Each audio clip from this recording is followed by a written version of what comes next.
Hello,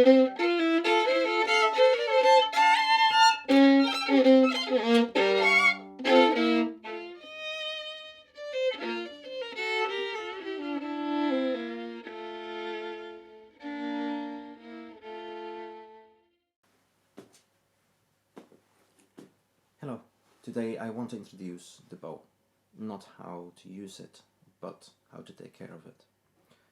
There is several components to a bow. You have a stick, usually made of Pernambuco wood, Brazil wood, alternative wood. There are some plastic, polycarbon bows, carbon fiber bows. All these things exist and they have their benefits, each in their own way. You have the hair, which is horsetail, and you have a heel, which has a screw attached to it. Now, the screw is one of the important things. The screw decides how much tension you have on the hair. If you turn, you increase the distance between the hair and the bow.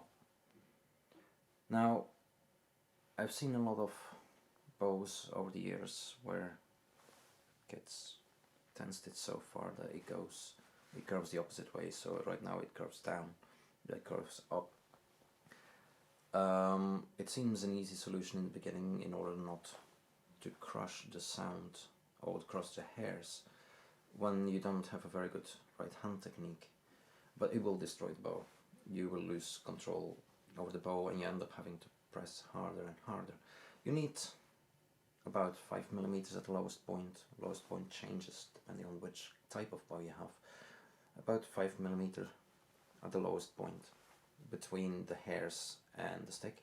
You have to keep the downward curve. It will make it easier to make a nice sound because you want to keep a little bit that suspension, that flexibility. If you go too tight, you lose that and you end up having to press down harder, definitely in the upper half, because the bow will want to jump around. So it's counterproductive to tense the bow too hard. After you practice, you have to take the tension off again, just up until the point that you see a couple of hairs are a little bit more loose, or until it touches the stick of the bow. Yeah, there's two reasons. First of all, the wood of a bow is carved straight and then it's bent in a flame until it has this curve.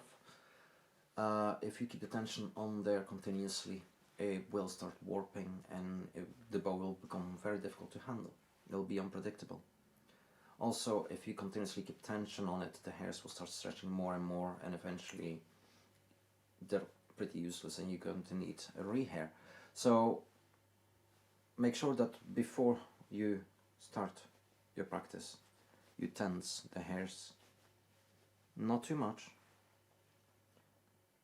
and then after, before you put it away in your box, in the case, you take the tension off. This way your bow will live longer and you'll be able to use it better for a much longer time. Also, last thing, don't touch the hairs. The rosin you put on a bow is a type of glue. So if you get the hairs dirty, it's going to get very sticky and you're going to lose sound in certain places, and then you need to rehair again. You want to avoid that. So take care of your bow and make sure that you tense it before you practice and take the tension off when you're done, before you put everything away. Don't leave it on because it will damage the hair and the bow. Okay?